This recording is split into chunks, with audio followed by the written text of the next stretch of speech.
profesor Eduardo Soler, está en Barcelona, es profesor e investigador del Centro de Estudios Árabes Contemporáneos. Se ha dedicado a estudiar y a publicar libros sobre el Medio Oriente. Profesor Soler, en Cataluña, buenos días. Hola, buenos días. Están diciendo todos que no quieren negociar. Esta guerra, desde el fin de semana pasado, ¿la ve usted para largo?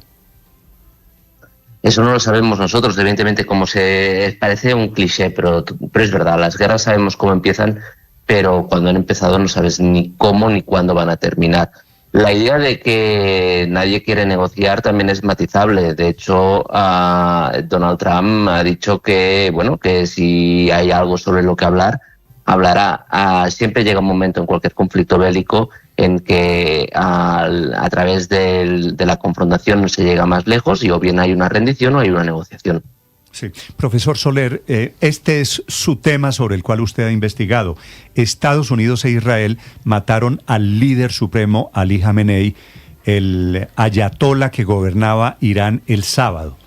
¿Hay alguna posibilidad de que Irán gane esta guerra?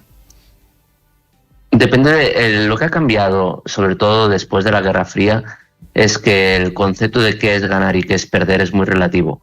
Evidentemente, Estados Unidos ganó la guerra de Irak de 2003, pero una victoria militar no necesariamente es una victoria en cuanto a los objetivos.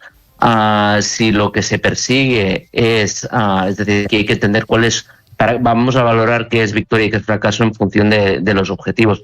Para el régimen iraní, evidentemente, la victoria es resistir, es decir, la supervivencia del régimen, aunque sea debilitada. Para Estados Unidos y para Israel, ahí habríamos que ver si el objetivo es el mismo o hay objetivos distintos. Yo creo que Israel claramente lo que busca, seguramente esa idea de un Irán más debilitado, con eso ya tiene suficiente. Yo creo que Donald Trump lo que quiere es mostrar que es el quien manda, esa idea de ganar. Y ahí es donde seguramente es quien lo tiene más complicado, porque en función de cómo evolucione este conflicto va a ser más complicado presentar ante su propia opinión pública que ha ganado, que la apuesta era la correcta. Sí, profesor, y usted a propósito de objetivos, ¿cuál cree que es el de Estados Unidos en este momento? Hay una cosa en que una cosa es Estados Unidos y otro seguramente es Donald Trump, y a veces esos objetivos van cambiando. Pero yo creo que si pensamos que realmente hay unos objetivos detrás, es reafirmar la hegemonía tanto en la región como global de Estados Unidos, demostrar que el mundo se mueve no sobre las bases de las normas, de un orden, sino de la ley del más fuerte, y que Estados Unidos está dispuesto a hacer lo que haga falta para continuar siendo ese más fuerte y a una distancia muy significativa del resto de actores. Como digo, esa es una opción, pero eso es pues, si lo pensamos que Estados Unidos es un Estado y que piensan en términos de Estado. Otra cosa es si nos ponemos a pensar en cuáles pueden ser las motivaciones de Donald Trump o de las personas que le hayan podido aconsejar. Ahí es donde seguramente hay mucha más influencia también de las voces y de los intereses que han podido venir desde Israel o desde los propios intereses individuales de Benjamin Netanyahu, y hay que tener en cuenta, ¿no?, que seguramente esta decisión también se ha tomado pensando, no necesariamente que sea la causa, pero sí pensando en las elecciones de medio mandato y, por lo tanto, calculando también cuáles pueden ser los posibles beneficios y costes de esta operación. Profesor Soler, este es un conflicto que evidentemente es regional y que está afectando a la región y puede que afecte al mundo entero, pero desde luego a la región sin duda alguna. ¿Con quién puede contar Irán en la región y sobre todo con quién no puede contar, más allá de que Israel es su enemigo declarado? ¿Quiénes son aquellos países que estarían cerca de Irán y quiénes no lo estarían? Poquísimos están cerca, yo creo que cerca ninguno. Es decir, ahí podríamos ver distintos niveles de antagonismo, distintos niveles de exposición a las consecuencias negativas de este conflicto. Podríamos decir que seguramente el único país que activamente ha estado empujando para que esto se produjera es uno de los protagonistas, es Israel. Los países del Golfo, aunque aquí todavía es demasiado pronto y no tenemos toda la información, pero a priori la inmensa mayoría, si no todos de ellos, habían aconsejado prudencia. Otra cosa es que se vean embarcados en una espiral bélica que no deseaban. Por eso, de alguna forma, hasta ahora también están recurriendo a métodos defensivos y no a respuestas ofensivas contra Irán.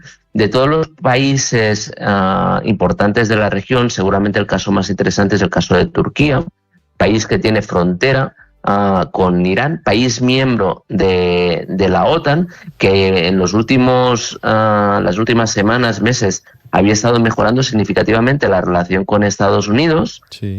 También pensando en términos de venta de armamento y otras cuestiones que competen también a la política interior turca.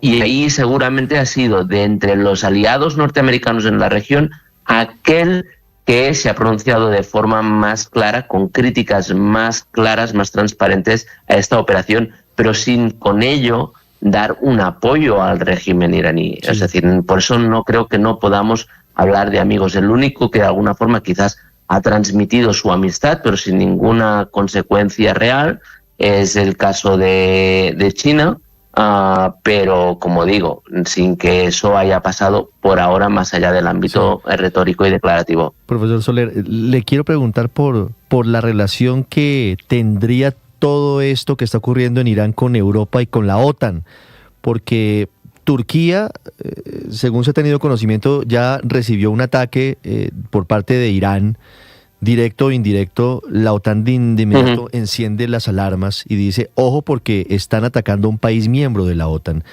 Pero a su vez Estados Unidos, el presidente Trump, ha emprendido una suerte de guerra fría, si me permite el término, con España y con Reino Unido.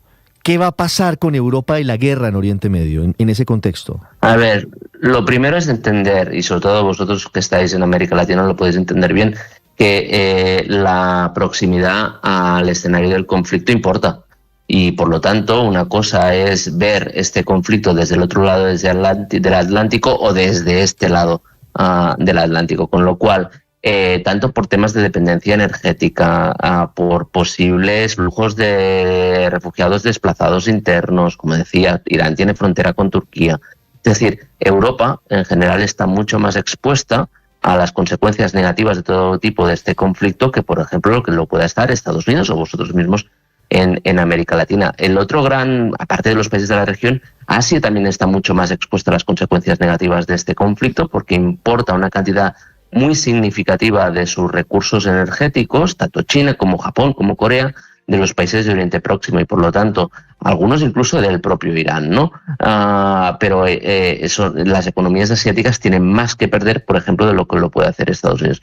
Este conflicto puede añadir un elemento nuevo de discordia, tanto en las relaciones transatlánticas en general, entre Estados Unidos y Europa, que puedan ver las cosas distintas, pero también dentro de Europa, ¿no? Y lo que preguntabas también sobre el caso español, ahí estamos viendo también cómo distintos países europeos se han posicionado también con tonos y actitudes distintas ante las amenazas de Donald Trump, ¿no? Mientras que hizo estas amenazas con el canciller alemán al lado, sin que éste se inmutara, ¿no? Pues, por ejemplo, en cambio hemos visto a los líderes institucionales de la Unión o al propio presidente francés, Emmanuel Macron, con mensajes de solidaridad hacia España. Así es. Profesor Soler, es un gusto saludarlo. Gracias por acompañarnos esta mañana con los oyentes de Blue Radio en Colombia. Gracias a vosotros. Buenos días.